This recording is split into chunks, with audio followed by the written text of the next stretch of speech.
Esse vídeo é um oferecimento do Rede TV Plus. Assine agora mesmo para ter todas as vantagens e concorrer a prêmios diariamente.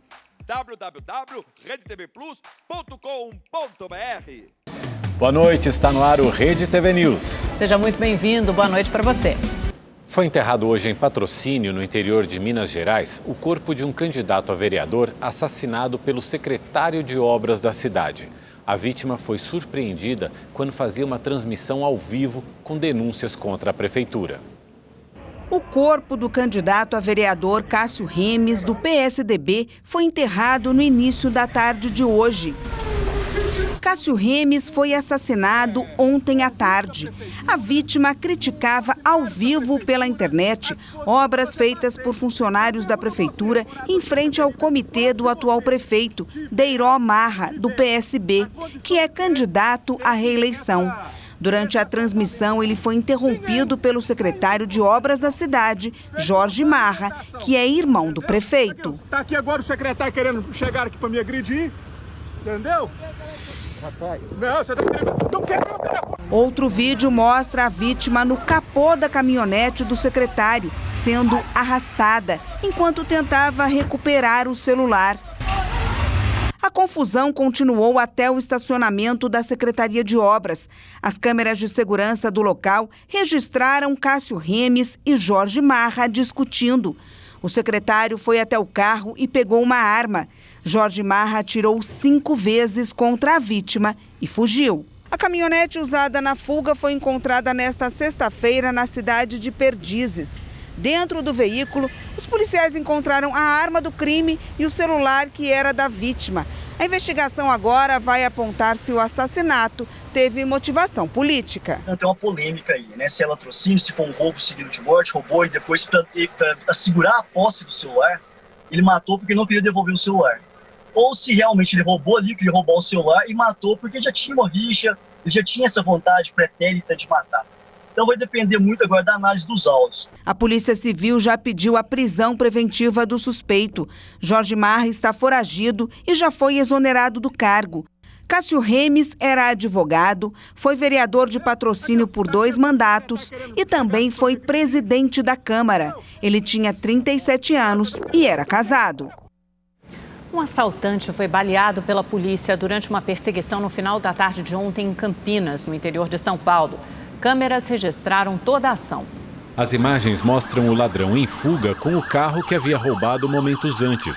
Viaturas da Polícia Rodoviária e da PM iniciam a perseguição. Policiais de moto também se juntam ao comboio. Até um helicóptero Águia foi acionado.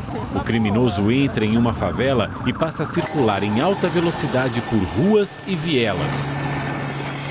Uma viatura do Batalhão de Ações Especiais consegue se aproximar do fugitivo, que faz manobras arriscadas. Minutos depois, o veículo é interceptado num cruzamento. Por outro ângulo, dá para ver o momento em que o assaltante é atingido por vários disparos feitos por um dos agentes.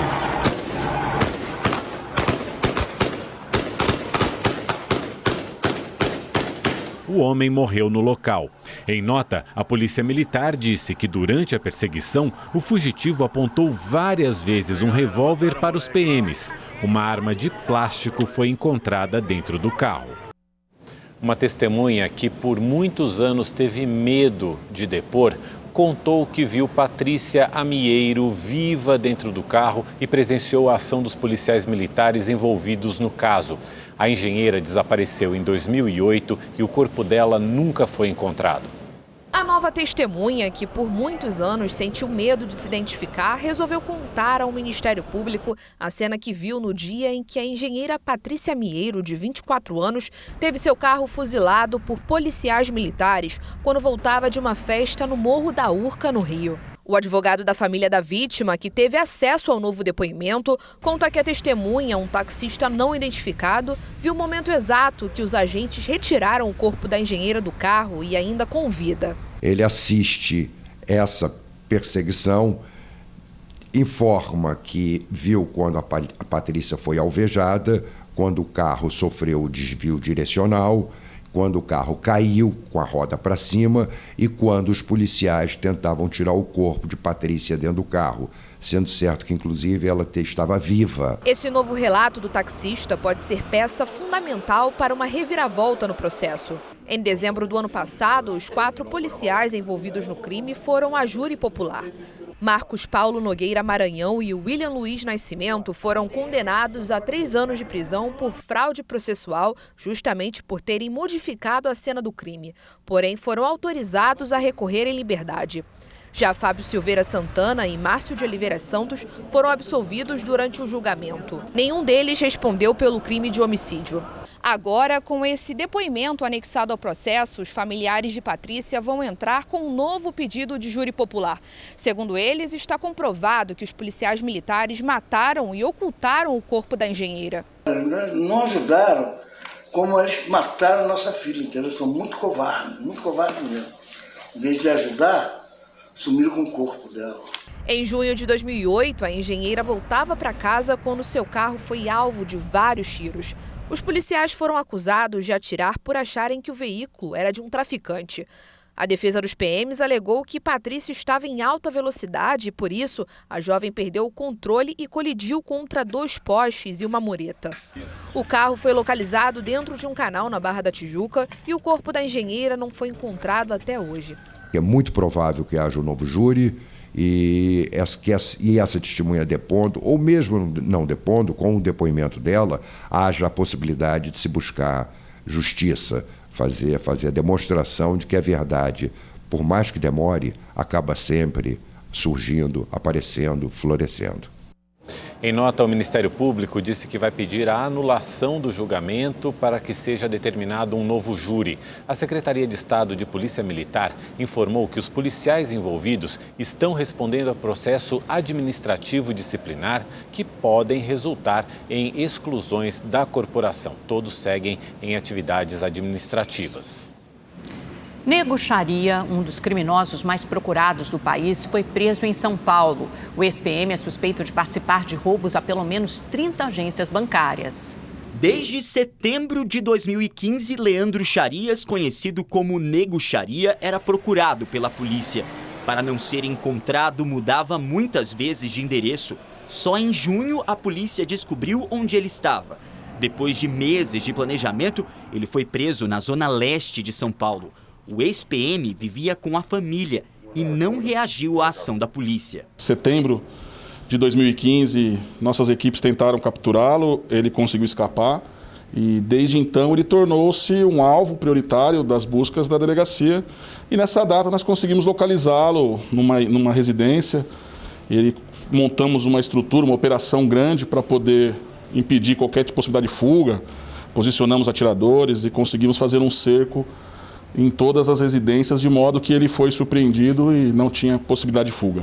Suspeito de participar de pelo menos 30 roubos a agências bancárias entre os anos de 2014 e 2016, Leandro Xarias está na lista do Ministério da Justiça como um dos 23 foragidos mais procurados do Brasil.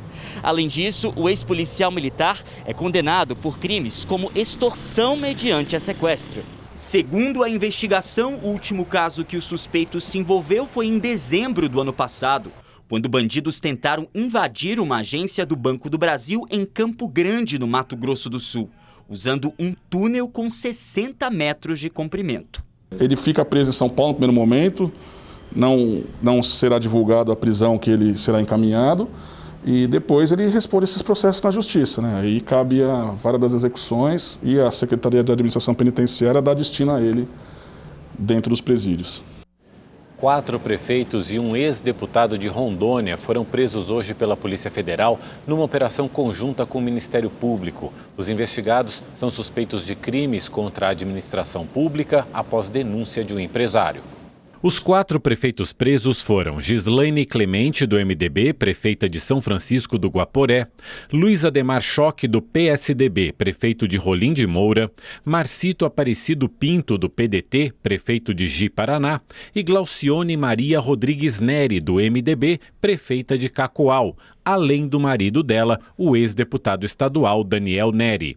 Segundo a Polícia Federal, imagens feitas por agentes da PF mostrariam os acusados recebendo grandes quantias em dinheiro.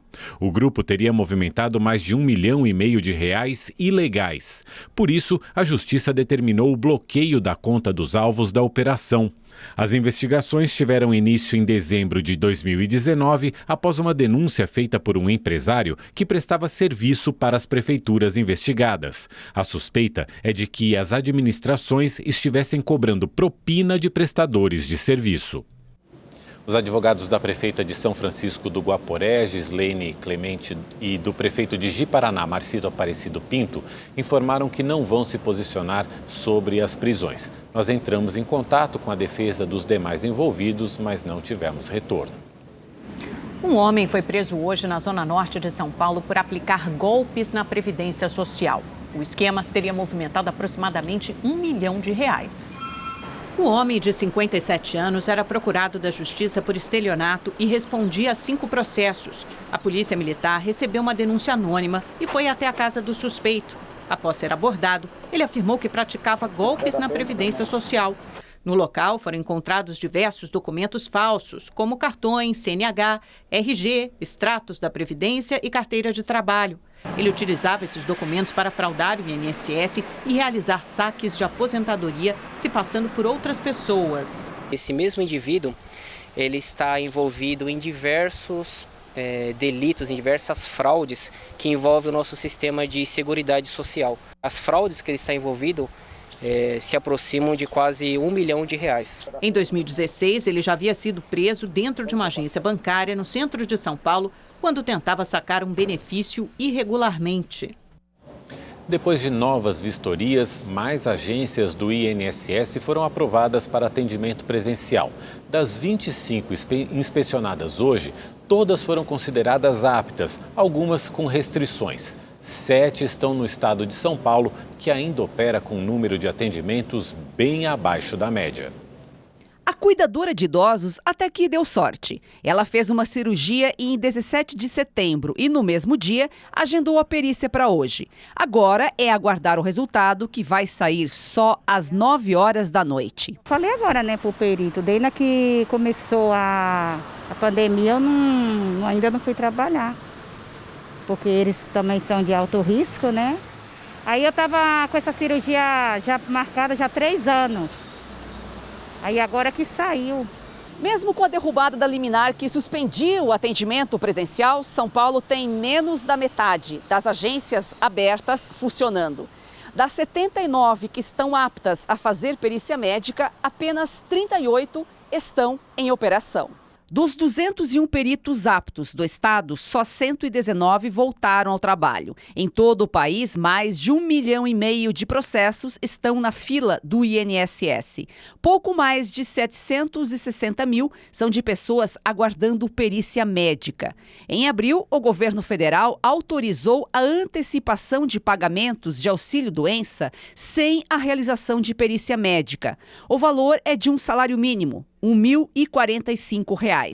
Para solicitar o benefício pelo portal ou pelo aplicativo Meu INSS, o segurado deve anexar atestado médico junto ao requerimento e uma declaração de responsabilidade. A solicitação pode ser feita até 31 de outubro.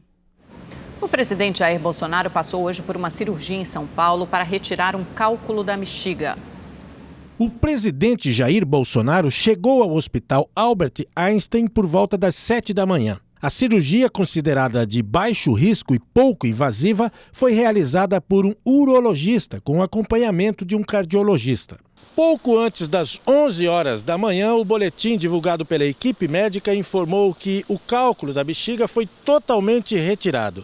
Após a cirurgia, que durou 1h30, o presidente Jair Bolsonaro se recuperava bem, sem febre e sem dor. No começo do mês, Bolsonaro anunciou a necessidade de cirurgia. Contou que tinha uma pedra na bexiga que estava com ele há mais de 5 anos e era de estimação, pouco maior que um grão de feijão. A alta, nesses casos, costuma ser em até 48 horas após a cirurgia, mas a equipe não divulgou uma previsão.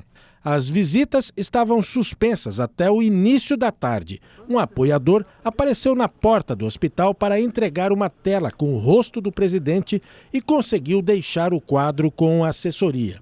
Esta foi a 6ª vez que Jair Bolsonaro foi submetido a uma cirurgia desde que levou uma facada em Juiz de Fora, Minas Gerais, durante a campanha eleitoral em 2018. 4 dos procedimentos anteriores foram em consequência da facada. E a repórter Estela Freitas está no Hospital Albert Einstein e tem outras informações sobre o estado de saúde do presidente. Boa noite, Estela. Boa noite, Mauro. Boa noite a todos. De acordo com o último boletim médico divulgado agora no fim da tarde, o presidente Jair Bolsonaro apresenta ótima evolução clínica. Ele segue sem dor e sem febre, também não apresenta sangramentos e não precisa do uso de sonda. Ele iniciou a dieta oral e também já fez algumas caminhadas pelo quarto. Não foi informada ainda a previsão de alta, mas o presidente segue acompanhado da primeira-dama, Michele Bolsonaro, e quem também passou por aqui hoje foi o ministro do Meio Ambiente, Ricardo Salles. A gente continua aqui aguardando novas atualizações. Estela Freitas, ao vivo de São Paulo, para o Rede TV News. Tá ótimo, Estela. Qualquer coisa, nos chama de volta.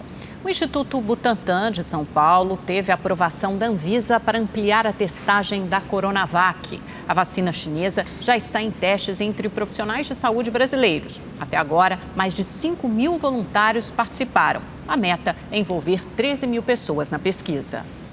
Os testes clínicos da Coronavac foram ampliados para mais 4 centros de pesquisa. Barretos, no interior de São Paulo, Campo Grande, Pelotas, no interior do Rio Grande do Sul e Cuiabá. A vacina já vinha sendo testada em outros 12 centros. Com a ampliação de testes, o número de voluntários aqui no Brasil passa de 9 mil para 13 mil. Todos são profissionais da saúde.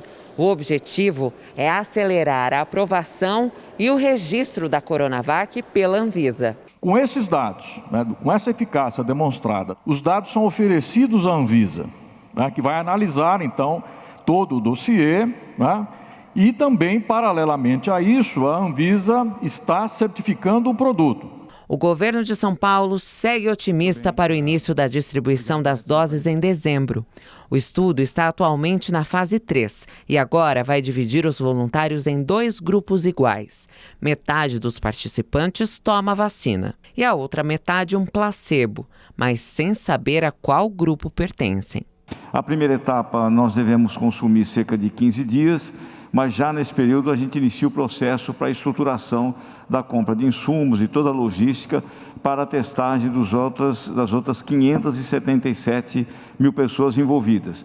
O prefeito de São Paulo, Bruno Covas, anunciou um censo sorológico com 777 mil pessoas, que incluem crianças acima de 4 anos de idade e profissionais da educação. A primeira etapa começa a partir de 1º de outubro.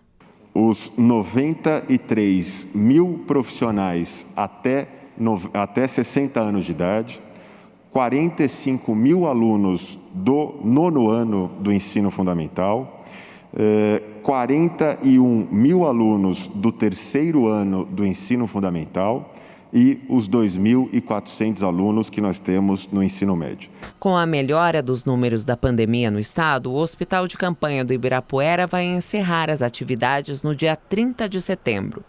Em 5 meses, foram atendidos 3.200 pacientes de 106 municípios paulistas. Com o encerramento das atividades, todos os equipamentos deste Hospital de Campanha do Ibirapuera serão doados para entidades assistenciais e unidades de saúde pública do estado de São Paulo. Promoção Festival de Prêmios da Primavera. Para participar dos sorteios diários aqui na nossa programação, você já sabe, né? Tem que ser assinante do Rede TV Plus. Um carro zero ou um notebook novinho. Para ganhar, você precisa continuar assinando o Rede TV Plus e participar dos sorteios. Acesse redetvplus.com.br ou aponte a câmera do seu celular para o QR Code aqui na tela. Você pode usar qualquer cartão de crédito e, se for cliente da Caixa Econômica Federal, ainda pode usar o seu cartão virtual e pagar no débito. Durante a semana, você concorre a um notebook positivo e até uma moto Yamaha 125. Aos sábados, no Mega Sena, também sai uma moto. E aos domingos, no Encrenca, tem um Super HB20. E no final da promoção, você pode levar no Encrenca um Nivus. Então, assine agora. Estação nova, promoção nova. É o Festival de Prêmios da Primavera, aqui na Rede TV. Em meio à crise política no Rio, o Estado tem 2 novos secretários. Educação, que tem pela frente o desafio do retorno às aulas, e Saúde, pasta que desencadeou os escândalos do governo Wilson Witzel. Os novos secretários foram anunciados pelo governador em exercício, Cláudio Castro, do PSC, pela manhã. A pasta da Educação ficará sob responsabilidade de Conte Bittencourt, ex-deputado estadual por 4 mandatos e que já foi secretário municipal de Educação de Niterói, na região metropolitana. No cargo, ele terá pela frente o desafio de superar o impasse sobre a retomada das aulas nas escolas do Estado, que estava prevista para o dia 5 de outubro, mas já foi adiada. Conte Bittencourt vai ocupar o posto que era de Pedro Fernandes, preso no dia 11 de setembro na Operação Catarata, acusado de desvios em programas de assistência social do Estado e da Prefeitura do Rio. Já o pneumologista Carlos Alberto Chaves assume a Secretaria de Saúde. Responsável por estruturar e administrar alguns dos hospitais mais importantes do Estado e dirigir a Central de Regulação de Leitos, ele também foi supervisor do Grupo de Apoio Técnico do Ministério Público do Rio nos últimos 10 anos. Carlos Alberto Chaves é conhecido pelo discurso anticorrupção e por ser considerado um gestor exigente. Ele será o 4º secretário a ocupar nos últimos 6 meses a pasta que está no centro das denúncias de corrupção da gestão do governador afastado Wilson Witzel, do PSC. Antes de Chaves, a Secretaria de Saúde do Estado estava sob a responsabilidade de Alex Busquet, que pediu demissão na semana passada. Ele foi o substituto de Fernando Ferri, que pediu demissão em junho, alegando que, ao assumir o cargo um mês antes, não imaginava o tamanho do descalabro da saúde. Fernando havia substituído Edmar Santos, exonerado em maio por Wilson Witzel pelo atraso na entrega dos hospitais de campanha e por suspeita de fraude na compra de respiradores. Preso em julho, Edmar fechou um acordo de colaboração premiada, envolvendo Witzel no esquema de corrupção. No mês passado, o governador do Rio foi afastado do cargo por determinação do Superior Tribunal de Justiça. Witzel também enfrenta um pedido de impeachment que teve prosseguimento aprovado pela Assembleia Legislativa do Rio e que já está na fase final. A Força-Tarefa da Lava Jato denunciou o advogado Frederic Wassef por peculato e lavagem de dinheiro. Outras 4 pessoas, entre elas o ex-presidente da FEComércio do Rio, Orlando Diniz, também foram denunciadas pelos mesmos crimes. De acordo com a denúncia, movimentações suspeitas foram encontradas nas contas do escritório do advogado. Os recursos teriam sido desviados da Federação do Comércio de Bens, Serviços e Turismo do Estado. A defesa de Orlando Diniz disse que só irá se manifestar nos autos. Já os advogados de Wassef, que já defendeu a família Bolsonaro, não se manifestaram. Com a pandemia, alguns pais e mães deixaram de vacinar as crianças por medo do novo coronavírus. Mas é importante, especialistas alertam que atrasar vacinas é muito mais perigoso para os pequenos do que a Covid-19. É o que vamos ver na reportagem de Murilo Rincon. A Andréia teve muito receio de levar a pequena Catarina, de 10 meses, para consultas e chegou até a atrasar algumas vacinas. O risco de muita gente, talvez aglomeração ou locais com um grande volume de pessoas, toda hora o entra e sai, a gente acabou optando por não levá-la. E por essa decisão a gente está até hoje com vacina dela atrasada. Mas não foi só ela que teve medo de sair de casa para vacinar a filha. Uma pesquisa da Sociedade Brasileira de Pediatria e da Federação Brasileira das Associações de Ginecologia e Obstetrícia revelou que durante a pandemia as crianças sumiram das clínicas. Foram ouvidos mais de 1.500 médicos de todos os estados brasileiros. Eles constataram que mesmo com a flexibilização do isolamento social, o movimento de retorno às vacinas ainda é pequeno. E isso preocupa, já que a falta da imunização pode aumentar os riscos das crianças se contaminarem com doenças que já foram controladas ou que têm baixa ocorrência atualmente. O que temos visto também é que as crianças têm permanecido maior tempo doentes em casa, e quando chegam ao atendimento médico, o estado de saúde já está mais grave ou até mesmo doenças que a gente nunca mais tinha visto, começaram a aparecer, né, como diarreia aguda de causas sem ser virais, alimentares principalmente. No ano passado, apenas uma vacina atingiu a meta, a tríplice viral, que imuniza contra o sarampo, a cachumba e a rubéola. Em 2020, nenhuma das 9 vacinas analisadas se aproximou do objetivo do Ministério da Saúde. A cobertura mais crítica é a da hepatite B, que despencou de 90% em 2015 para 51% este ano. Diarreias, coqueluche, pneumonias, meningites incidem de uma frequência muito maior nas crianças, são muito mais graves do que a Covid quando acomete essas crianças.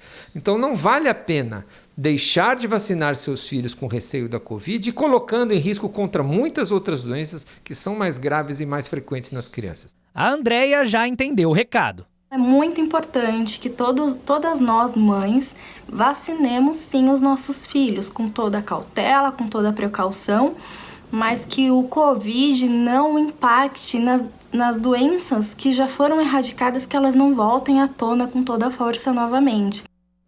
E agora os números da Covid-19 no Brasil. De acordo com o Ministério da Saúde, mais de 4 milhões de pessoas já se recuperaram da doença. Outras 508 mil permanecem em acompanhamento. E o país acumula 140 mil mortes provocadas pelo vírus. Fim de semana chegando, hora de saber como fica a previsão do tempo com a Gabriela de França. Olá, boa noite para todo mundo. Olha, pode se preparar para uma forte onda de calor nos próximos dias, viu? O sábado o sol vai aparecer com força em praticamente todo o Brasil. Tem alerta para o clima seco e quente. Temperaturas bastante altas aí em praticamente todo o país, mas principalmente nessa área em destaque entre o centro-oeste, sudeste e interior do nordeste. E por causa desse clima seco e quente, os incêndios têm se espalhado pelo interior da Bahia, no Agreste, no Sertão. O fogo tem consumido aí há cerca de uma semana toda a vegetação. As chamas, inclusive, já alcançaram algumas residências aí, causando pânico entre os moradores. Bombeiros estão trabalhando para conter as chamas, mas com clima seco e quente, aí a tendência é que continue assim nos próximos dias, tá? Cuiabá amanhã com muito sol e calorão de 41 graus. Campo Grande com 38 graus de máxima. Na capital paulista, 32 graus, mas com sensação térmica de mais calor ainda. E olha, já aviso, vai esquentar ainda mais nessas capitais, viu? Rio de Janeiro também, calor intenso. Até segunda-feira a máxima chega aos 37 graus, mas com possibilidade de alcançar os 40 graus aí nesses próximos dias. Temporais amanhã somente nos estados aqui do norte do Brasil, mesmo assim o sol aparece na maior parte do dia e vai ser um dia bastante quente também, viu? 34 graus de máxima lá em Belém e 32 graus aqui em Manaus. No sul do Brasil é que tem aí uma previsão de virada no tempo entre sábado à noite e domingo, mas por enquanto o sábado vai ser de sol em toda a região. Só no Rio Grande do Sul é que a gente pode ter algumas pancadas aí no finalzinho da tarde. Em Porto Alegre, antes das pancadas de chuva, vai fazer muito sol e calor de 28 graus. No domingo o tempo já fica fechado, chuvoso e até segunda-feira a temperatura cai aí para 22 graus. Florianópolis, por enquanto, com sol e calor de 25 graus. Agora em Curitiba, mais sol e mais calor, viu? A máxima chega aos 29 graus na capital do Paraná. Eu fico por aqui. Um ótimo final de semana para você. Até segunda-feira. Tchau, tchau. O ministro Celso de Mello, do Supremo Tribunal Federal, que é o integrante mais antigo da corte, resolveu antecipar a aposentadoria. Ele deixará o STF no dia 13 de outubro. A aposentadoria compulsória dele seria no dia 1º de novembro. Celso de Mello está no STF há 31 anos. O decano também antecipou para hoje a volta da licença médica, que terminaria na segunda-feira. A aposentadoria de Celso de Mello vai possibilitar ao presidente Jair Bolsonaro fazer a primeira indicação ao Supremo. O governo brasileiro economizou R$1 bilhão com home office dos servidores durante a pandemia do novo coronavírus. Gastos com passagens e diárias somam a maior redução, com quase R$500 milhões. A pandemia impôs grandes mudanças ao mercado de trabalho. No funcionalismo público não foi diferente. O trabalho remoto se apresentou como uma solução. Junto com a inovação veio também uma economia de gastos. De acordo com o Ministério da Economia, entre abril e agosto deste ano, o governo economizou R$1 bilhão com o home office dos servidores. Quase R$500 milhão deixou de ser gasto com passagens diárias e outras despesas de locomoção. 255 milhões foram economizados com serviços de energia elétrica, 89 com comunicação, quase 33 com serviços de água e esgoto e mais de 9 milhões com cópias e reprodução de documentos. 161 milhões em auxílios também deixaram de ser pagos. Para ampliar e normatizar o teletrabalho, o governo publicou uma nova instrução normativa no final de julho. A decisão sobre a adesão à modalidade cabe ao dirigente máximo de cada órgão. A expectativa é que, ao final da pandemia, boa parte dos servidores retorne ao trabalho presencial. E vamos agora ao comentário de Boris Casoy, que fala da ideia do ministro da Economia, Paulo Guedes, de criar um novo imposto. Boa noite. Deve ser fake news a notícia de que o governo pode ressuscitar a CPMF. Durante toda a sua vida política e mesmo depois de ter assumido a presidência, Bolsonaro foi contra esse tributo. A CPMF é um imposto de fácil arrecadação, mas danoso para a economia. Em cascata, essa abominação tributária acaba desabando na cabeça dos mais pobres. Por tabela, o governo se livra de uma reforma administrativa de verdade, evitando um custo político que liquide despesas absurdas e privilégios de determinados setores do funcionalismo. Que o presidente, que deve decidir a respeito nas próximas horas, seja iluminado para que essa ideia satânica seja mandada para os quintos do inferno. A taxa de desemprego caiu para 13,7% na primeira semana de setembro. Essa é aquela medição semanal do IBGE. A pesquisa divulgada hoje mostrou que o número de desempregados no Brasil passou de 13.700.000 para 13 milhões. A queda se deve, sobretudo, ao número de trabalhadores que deixou de procurar emprego.